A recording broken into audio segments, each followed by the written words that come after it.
ನಮಸ್ಕಾರ. ಏನ್ ಸಮಾಚಾರ ರೀ? ಎಲ್ರು ಹೇಗಿದ್ದೀರಿ? ಹೊಸ ವರ್ಷ ಅಂದ ಕೂಡ್ಲೆ ನಮ್ ಎಲ್ರ ಮನ್ಸಿನಲ್ಲಿ ಒಂದು ಕುತೂಹಲ ಇದ್ದೇ ಇರುತ್ತೆ. ಈ ವರ್ಷ ನಮ್ಗೆ ಹೇಗಿರುತ್ತೆ ಅಂತ. ನಮ್ಮ ರಾಶಿ ಹೇಗಿರುತ್ತೆ ಈ ವರ್ಷ? ಆದ್ರೂ ನಮ್ಮ ರಾಶಿಯಲ್ಲಿ ಇಂಪ್ರೂವ್ಮೆಂಟ್ಸ್ ಇರುತ್ತಾ? ನಮ್ಮ ಲವ್ ಲೈಫ್ ಹೇಗಿರುತ್ತೆ? ನಮ್ಮ ಕೆಲಸದಲ್ಲಿ ಏನಾದ್ರೂ ಇಂಪ್ರೂವ್ಮೆಂಟ್ ಆಗುತ್ತಾ? ಪ್ರಮೋಷನ್ ಸಿಗುತ್ತಾ? ನಮ್ಮ ಬಿಸ್ನೆಸ್ ಈ ವರ್ಷ ಆದ್ರೂ ಟೇಕ್ ಆಫ್ ಆಗುತ್ತಾ?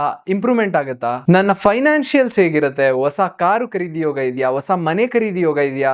ಈ ರೀತಿ ಪ್ರತಿಯೊಬ್ಬರ ಮನಸ್ಸಲ್ಲಿ ಕೂಡ ಪ್ರಶ್ನೆಗಳು ಕಾಡ್ತಾ ಇರುತ್ತೆ. ಈ ಎಲ್ಲ ಪ್ರಶ್ನೆಗಳಿಗೂ ಉತ್ತರ ಕೊಡೋದಕ್ಕೆ ನಮ್ಮ ಜೊತೆ ಇವತ್ತು ಖ್ಯಾತ ಜ್ಯೋತಿಷ್ಯರು ಮತ್ತು ಸಂಖ್ಯಾಶಾಸ್ತ್ರಜ್ಞರಾದ ಶ್ರೀ ಗುರುಗಳಿದ್ದಾರೆ.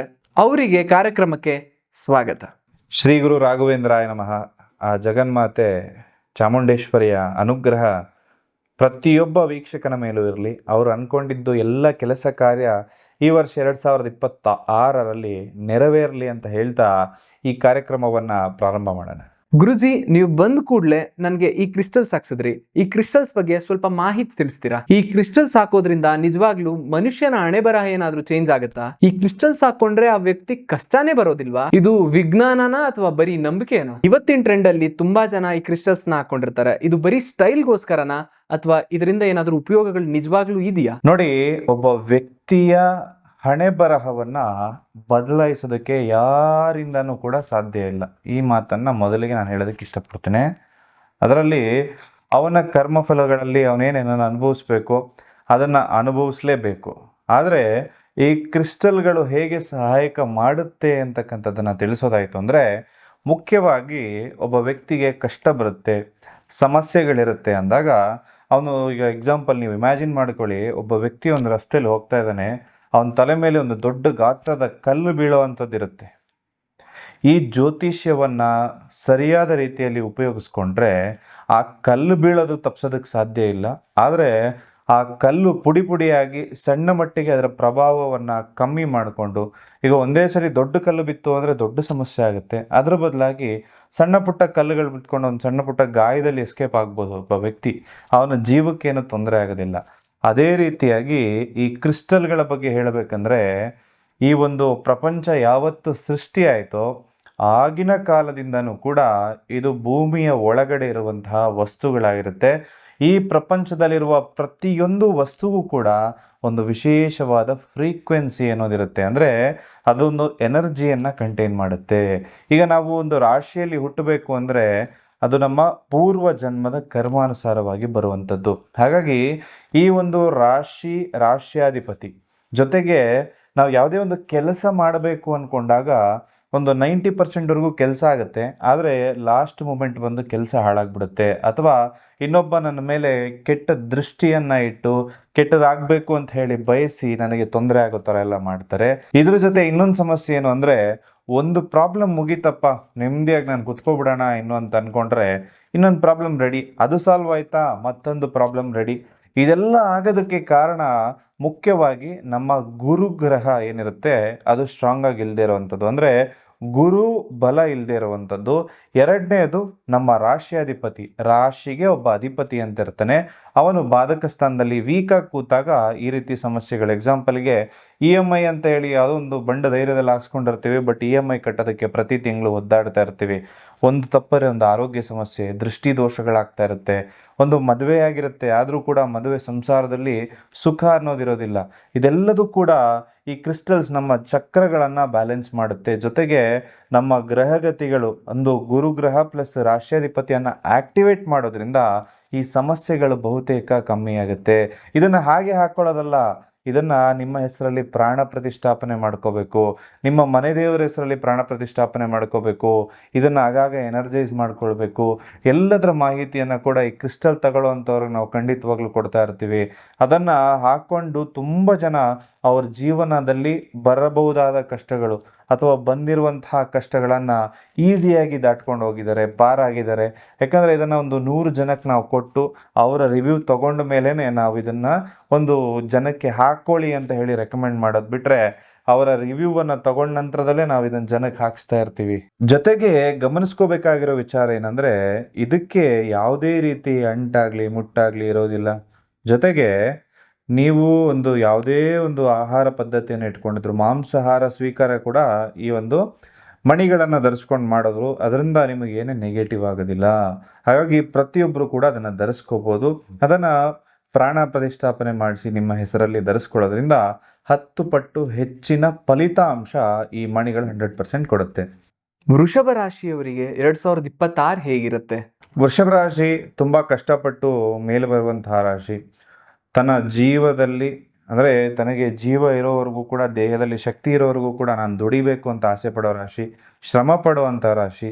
ಅವರು ಯಾವುದೇ ಕಾರಣಕ್ಕೂ ಕೂಡ ಇನ್ನೊಬ್ಬನಿಗೆ ಕೆಟ್ಟದಾಗಲಿ ಅಂತ ಬಯಸಲ್ಲ. ತುಂಬ ನಿಧಾನಕ್ಕೆ ಯೋಚನೆ ಮಾಡಿ ಡಿಸಿಷನನ್ನು ತಗೊಳ್ತಾರೆ. ಅವರ ಜೀವನದಲ್ಲಿ ಅಭಿವೃದ್ಧಿ ಆಗೋದು ಸ್ವಲ್ಪ ನಿಧಾನ ಆದರೂ ಕೂಡ ಒಂದು ಲಾಸ್ಟ್ ಹಂತಕ್ಕೆ ಹೋದಾಗ ತುಂಬ ಚೆನ್ನಾಗಿ ಅವರು ಅಭಿವೃದ್ಧಿ ಆಗ್ತಾರೆ. ಇನ್ನೊಬ್ಬ ಬೆರಳೆತ್ತಿ ತೋರಿಸೋದಿಲ್ಲ ಇವ್ರಿಗೆ, ವೃಷಭ ರಾಶಿಯವ್ರಿಗೆ ಇವನನ್ನು ತಪ್ಪು ಮಾಡಿದ್ದಾನೆ ಅಂತ. ಆ ರೀತಿ ಬದುಕಬೇಕು ಅಂತ ಖಂಡಿತವಾಗ್ಲೂ ಕೂಡ ದಿನನಿತ್ಯ ಯೋಚನೆ ಮಾಡ್ತಾರೆ. ಇನ್ನೊಬ್ಬಂದು ಏನಾದ್ರು ದುಡ್ಡಿತ್ತು ಅಂದರೆ ಅದಕ್ಕೆ ಆಸೆ ಪಡೋದಿಲ್ಲ. ಇನ್ನೊಬ್ಬಂದು ಬೇರೆಯವ್ರದ್ದು ವಸ್ತು ಅಂದರೆ ಅದನ್ನು ನೋಡೋದಕ್ಕೂ ಹೋಗೋದಿಲ್ಲ. ಇನ್ನೊಬ್ಬನಿಗೆ ತೊಂದರೆ ಕೊಡೋದಕ್ಕೂ ಇಷ್ಟಪಡೋದಿಲ್ಲ. ಆದರೆ ಇವ್ರಿಗೆ ಸ್ವಲ್ಪ ಶತ್ರುಗಳನ್ನು ಜಾಸ್ತಿ ಇರ್ತಾರೆ. ಬೆನ್ನಿಗೆ ಚೂರಿ ಹಾಕ್ತಾರೆ. ಇವ್ರು ಯಾರನ್ನ ಅಂತಾರೋ ಅಂಥವರೇ ಬಂದು ಚೂರಿ ಹಾಕ್ತಾ ಇರ್ತಾರೆ. ವೃಷಭ ರಾಶಿ ಅಂದರೆ 2ನೇ ರಾಶಿ. ಈ ರಾಶಿಯ ಅಧಿಪತಿ ಬಂದು ಶುಕ್ರ ಗ್ರಹ ಆಗುತ್ತೆ. ಈ ಶುಕ್ರ ಇವ್ರಿಗೆ ಸ್ವಲ್ಪ ಒಂದಷ್ಟು ಮೇಕಪ್ ಆಗಿರ್ಬೋದು, ಒಂದು ಡ್ರೆಸ್ಸಿಂಗ್ ಸೆನ್ಸು, ಇನ್ನೊಬ್ಬನಿಗಿಂತ ತುಂಬ ಚೆನ್ನಾಗಿ ಡ್ರೆಸ್ ಹಾಕ್ತಾರೆ. ಇವರು ತುಂಬ ಚೆನ್ನಾಗಿ ಅದ್ಭುತವಾಗಿ ಕಾಣಿಸ್ತಾರೆ ಈ ಒಂದು ವೃಷಭ ರಾಶಿಯವರು. ಹಾಗೆ ಇವರಲ್ಲಿ ಸ್ವಲ್ಪ ಪ್ರೀತಿ ಪ್ರೇಮ ವಿಚಾರಗಳು, ಇದ್ರ ಕಡೆ ಸ್ವಲ್ಪ ಆಸಕ್ತಿ ಅನ್ನೋದು ಕೂಡ ಹೆಚ್ಚಿರುತ್ತೆ. ಒಂದು ಫ್ಯಾಮಿಲಿ ಚೆನ್ನಾಗಿರಬೇಕು ಅಂತ ಬಹಳ ಆಸೆ ಪಡ್ತಾರೆ ಈ ವೃಷಭ ರಾಶಿಯವರು. ಹಾಗಾದ್ರೆ ಇವರಿಗೆ ಉದ್ಯೋಗ ಹೇಗಿರುತ್ತೆ? ಪ್ರಮೋಷನ್ ಸಿಗುತ್ತಾ ಅಥವಾ ಟೆನ್ಷನ್ ಹೆಚ್ಚಾಗುತ್ತಾ? ನೋಡಿ, ಈ ವರ್ಷ ಜೂನ್ ತಿಂಗಳಲ್ಲಿ 2026 ಜೂನ್ ತಿಂಗಳ ನಂತರದಲ್ಲಿ ಸ್ವಲ್ಪ ಪ್ರಮೋಷನ್ ಅನ್ನೋ ತೋರಿಸುತ್ತೆ. ಒಂದು 30% ಜನರಿಗೆ, ವೃಷಭ ರಾಶಿಯಲ್ಲಿರುವಂಥವ್ರಿಗೆ ಪ್ರಮೋಷನ್ ಸಾಧ್ಯತೆ ಹೆಚ್ಚಾಗಿದೆ. ಉತ್ತಮವಾಗಿರುವಂಥ ವರ್ಷ, ಪ್ರಗತಿ ಇರುವಂಥ ವರ್ಷ. ಅಂದರೆ ನಿಮ್ಮ ಗ್ರಾಫ್ ಮೇಲಕ್ಕೆ ಹೋಗೋದು ಬಿಟ್ಟರೆ ಖಂಡಿತವಾಗ್ಲೂ ಕೂಡ ಕೆಳಕ್ಕೆ ಬರೋದಿಲ್ಲ. ಹಾಗೆ ಅಧಿಕಾರ ಹೆಚ್ಚಾಗ್ಬೋದು. ನೀವು ಒಂದು ಜವಾಬ್ದಾರಿಗಳಂತಕ್ಕಂಥದ್ದು ಈ ವರ್ಷ ಹೆಚ್ಚಾಗ್ಬೋದು. ವರ್ಷದ ಮಧ್ಯಭಾಗ ಅಂದರೆ ಆಗಸ್ಟ್ ತಿಂಗಳ ಸಂದರ್ಭದಲ್ಲಿ ನಿಮ್ಮ ಸ್ವಲ್ಪ ಕೆಲಸದಲ್ಲಿ ವರ್ಗಾವಣೆ ಆಗುವಂತಹ ಲಕ್ಷಣ ಕೂಡ ಬರುತ್ತೆ. ಜೊತೆಗೆ ನಿಮ್ಮ ಪರಿಶ್ರಮಕ್ಕೆ ತಕ್ಕ ಪ್ರತಿಫಲಗಳು ಕೂಡ ಈ ವರ್ಷ ಕಂಡುಬರುತ್ತೆ. ನಿಮ್ಮ ಮೇಲಧಿಕಾರಿಗಳ ಜೊತೆ ಈ ವರ್ಷ ಯಾವುದೇ ಕಾರಣಕ್ಕೂ ವಾದ ವಿವಾದ, ಮ್ಯಾನೇಜರ್ ಜೊತೆ ಜಗಳ, ಈ ಥರದ್ದೆಲ್ಲ ಅವಾಯ್ಡ್ ಮಾಡ್ಕೊಳ್ಳಿ. ಖಂಡಿತವಾಗ್ಲೂ ಅವ್ರನ್ನ ಚೆನ್ನಾಗಿ ಇಟ್ಕೊಳ್ಳಿ ಅಂತ ಹೇಳ್ತೇನೆ. ಅಂದರೆ ಅವ್ರ ಜೊತೆ ಅವ್ರೇನಾರು ಹೇಳ್ತು ಅಂದರೆ ಅವ್ರ ಜೊತೆ ಪ್ರೀತಿಯಿಂದನೇ ಹೇಳಿದ, ಆಗಲ್ಲ ಅಂದರೆ ಆಗಲ್ಲ ಅಂತ ಹೇಳಿ. ಅವ್ರ ಜೊತೆ ವಾದ ವಿವಾದಕ್ಕೆ ಇಳಿಯೋದಕ್ಕೆ ಹೋಗ್ಬೇಡಿ. ಇದು ನಿಮಗೆ ಸ್ವಲ್ಪ ತೊಂದರೆಯನ್ನು ಕೊಡುತ್ತೆ ಈ ವರ್ಷ. ಮಿಕ್ಕಿದ್ದು ಸ್ವಲ್ಪ ಮಿಶ್ರ ಫಲ ಇದೆ. ಒಂದು ಪ್ರಮೋಷನ್ ಎಲ್ಲ ಸಿಗುವಂತಹ ಲಕ್ಷಣ ಈ ವರ್ಷ ಇದೆ. ಹೊಸ ಬಿಸ್ನೆಸ್ ಶುರು ಮಾಡೋಕೆ ಇದು ಸರಿಯಾದ ಸಮಯನ ಅಥವಾ ರಿಸ್ಕ್ ಫ್ಯಾಕ್ಟರ್ ಜಾಸ್ತಿ ಇರುತ್ತಾ? ನೋಡಿ, ಬಿಸ್ನೆಸ್ ಸ್ಟಾರ್ಟ್ ಮಾಡ್ತೀನಿ ಅಂದರೆ ಮೇ ತಿಂಗಳೊಳಗಡೆ ಮಾಡ್ಕೊಳ್ಳಿ. ಖಂಡಿತವಾಗ್ಲೂ ಕೂಡ ಶುಭದಾಯಕವಾಗಿರುತ್ತೆ, ಲಾಭದಾಯಕವಾಗಿರುತ್ತೆ.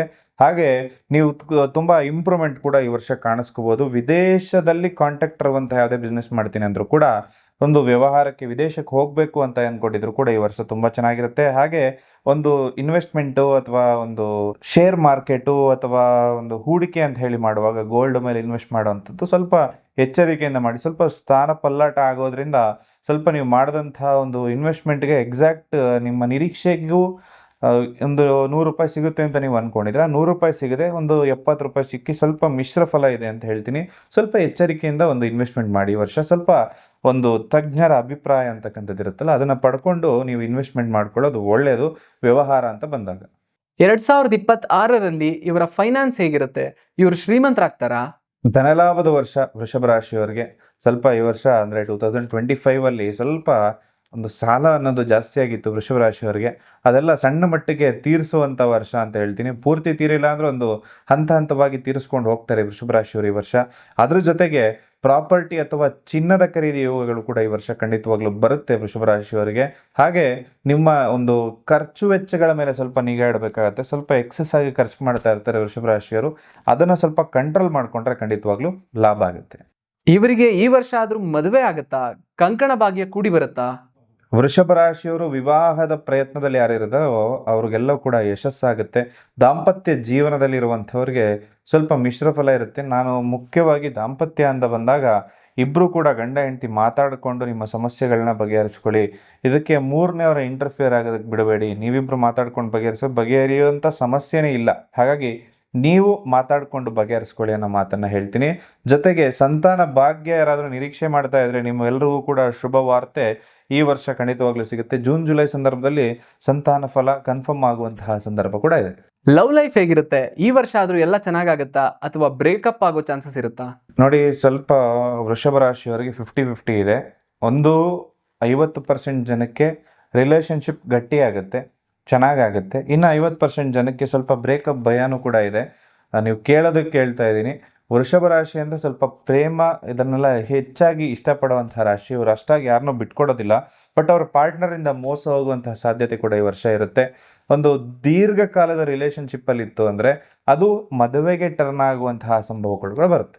ಇವರ ಕುಟುಂಬದ ವಾತಾವರಣ ಹೇಗಿರುತ್ತೆ? ನೆಮ್ಮದಿ ಇರುತ್ತಾ, ಕಲಹ ಇರುತ್ತಾ? ಸ್ವಲ್ಪ ಹಿರಿಯರ ಆರೋಗ್ಯ, ಮನೆಯಲ್ಲಿ ಯಾರಾದರೂ ಹಿರಿಯರಿತ್ತು ಅಂದರೆ ಸ್ವಲ್ಪ ಆರೋಗ್ಯದಲ್ಲಿ ಸ್ವಲ್ಪ ತೊಂದರೆ ಆಗ್ಬೋದು. ಹಾಗಾಗಿ ನೀವು ಸ್ವಲ್ಪ ಅವರ ಆರೋಗ್ಯದ ಮೇಲೆ ಹೆಚ್ಚಿನ ಗಮನವನ್ನು ಕೊಡಿ.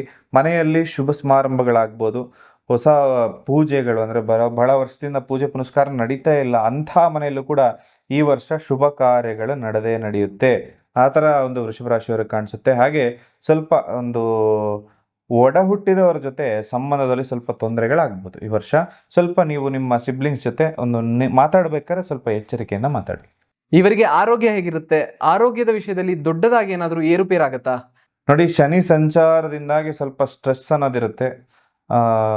ವೃಷಭ ರಾಶಿಯವರು 2025ರಲ್ಲೂ ಇತ್ತು ಸ್ಟ್ರೆಸ್ಸು. ಈ ವರ್ಷ ಅದೇ ರೀತಿ ಕಂಟಿನ್ಯೂ ಆಗುತ್ತೆ. ಸ್ವಲ್ಪ ನಿಮ್ಮ ಆರೋಗ್ಯದ ಕಡೆ ನೀವು ತುಂಬ ಎಚ್ಚರಿಕೆ ಇರಲೇಬೇಕು. ಯಾವುದೇ ಕಾರಣಕ್ಕೂ ಅದನ್ನು ಕೇರ್ಲೆಸ್ ಆಗಿ ಬಿಡೋ ಏನಾಗಲ್ಲ, ಆ ಥರ ಯಾವುದೇ ಕಾರಣಕ್ಕೂ ಹೇಳ್ಬೇಡಿ, ತೊಂದರೆ ಕೊಡುತ್ತೆ. ಹಾಗೆ ಕಣ್ಣಿನ ಸಮಸ್ಯೆ, ಕಣ್ಣಿಗೆ ರಿಲೇಟೆಡ್ ಆಗಿರೋಂಥ ಇಶ್ಯೂಸ್ ಈ ವರ್ಷ ಬರ್ಬೋದು. ಕಾಲು ನೋವು ಅಥವಾ ಒಂದು ಜಾಯಿಂಟ್ ಪೇನ್ ಅನ್ನೋದು ಕೂಡ ಈ ವರ್ಷ ಕಾಣ್ಬೋದು.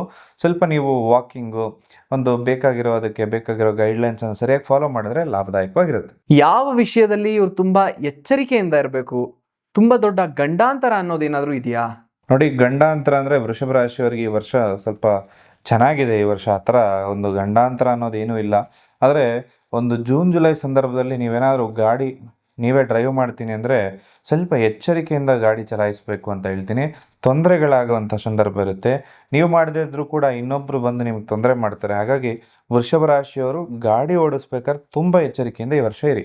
ಇವರು ಮಾಡಬೇಕಾಗಿರೋ ಪರಿಹಾರಗಳೇನು ಅಂತ ಒಂಚೂರು ತಿಳಿಸ್ಕೊಡ್ತೀರಾ? ಶುಕ್ರವಾರ ದಿವಸ ಮಹಾಲಕ್ಷ್ಮಿ ದೇವಸ್ಥಾನಕ್ಕೆ ಹೋಗಿ ಅರ್ಚನೆಯನ್ನು ಮಾಡಿಸ್ಕೊಳ್ಳಿ. ಆ ಕುಂಕುಮವನ್ನು ವಾರ ಪೂರ್ತಿ ಇಟ್ಕೊಳ್ಳಿ. ಪ್ರತಿ ಶುಕ್ರವಾರ ಕುಂಕುಮ ಬದಲಾಯಿಸ್ಕೊಂಡು ಹೋಗಿ, ತುಂಬ ಒಳ್ಳೆಯದು. ಮಹಾಲಕ್ಷ್ಮಿಯ ಮಂತ್ರ ಓಂ ಮಹಾಲಕ್ಷ್ಮೀಂಚ ವಿದ್ಮಹೆ ವಿಷ್ಣು ಪತ್ನೀಂಚ ಧೀಮಹಿ ತನ್ನೋ ಲಕ್ಷ್ಮಿ ಪ್ರಚೋದಯಾತ್. ಇದು ಲಕ್ಷ್ಮೀ ಗಾಯತ್ರಿ ಮಂತ್ರ ಅಂತೇಳಿ ಗೂಗಲ್ ಮಾಡಿದ್ರೆ ಸಿಕ್ಬಿಡುತ್ತೆ. ಈ ಮಂತ್ರ ದಿನನಿತ್ಯ ಅವರು ಒಂದು ವೃಷಭ ರಾಶಿಯವರು ಹೇಳಿ. ಲಲಿತಾ ಸಹಸ್ರನಾಮವನ್ನು ಪ್ರತಿನಿತ್ಯ ಅಥವಾ ಅಟ್ಲೀಸ್ಟ್ ಶುಕ್ರವಾರ ಪ್ರತಿಯೊಬ್ಬ ವೃಷಭ ರಾಶಿಯನ್ನು ಯಾರು ಹೇಳ್ತಾನೆ 2026ರಲ್ಲಿ ಅವನ ಬೆಳವಣಿಗೆಯನ್ನು ತಡೆಯೋದಕ್ಕೆ ಯಾರಿಂದನೂ ಸಾಧ್ಯ ಇಲ್ಲ. ಹಾಗೆ ಸ್ಫಟಿಕ ಅಂದರೆ ಕ್ರಿಸ್ಟಲಲ್ಲಿ ಕ್ವಾರ್ಡ್ಸ್ ಅಂತ ಬರುತ್ತೆ. ಈ ಕ್ರಿಸ್ಟಲನ್ನು ನೀವು ಆದಷ್ಟು ವೇರ್ ಮಾಡಿ. ಜೊತೆಗೆ ನಾನು ಆಗಲೇ ಹೇಳಿದ್ನಲ್ಲ, ಆ ಕ್ರಿಸ್ಟಲ್ ನಿಮ್ಮ ರಾಶಿಯನ್ನು ಆಕ್ಟಿವೇಟ್ ಮಾಡುವಂತಹ ಕ್ರಿಸ್ಟಲ್ಸ್ನ ಹಾಕೊಂಡ್ರೆ ಇನ್ನೂ ಒಳ್ಳೆಯದು. ಒಟ್ಟಾರೆಯಾಗಿ ಹೇಳೋದಾದ್ರೆ 2026 ಇವರಿಗೆ ಹೇಗಿರುತ್ತೆ? ಇವರಿಗೆ ಇದು ಲಕ್ಕಿ ವರ್ಷನಾ, ಚಾಲೆಂಜಿಂಗ್ ವರ್ಷನಾ? ಮಿಶ್ರ ಫಲ ಇರುವಂತಹ ವರ್ಷ. ತುಂಬ ಚೆನ್ನಾಗಿ ಅಭಿವೃದ್ಧಿನೂ ಆಗುತ್ತೆ. ಸ್ವಲ್ಪ ಏರಿಳಿತ ಅನ್ನೋದಿರುತ್ತೆ, ಬಟ್ ಗ್ರಾಫ್ ಒಂದು ಓವರ್ ಆಲ್ ಆಗಿ ನೋಡಿದಾಗ ಮೇಲಕ್ಕೆ ಹೋಗುತ್ತೆ.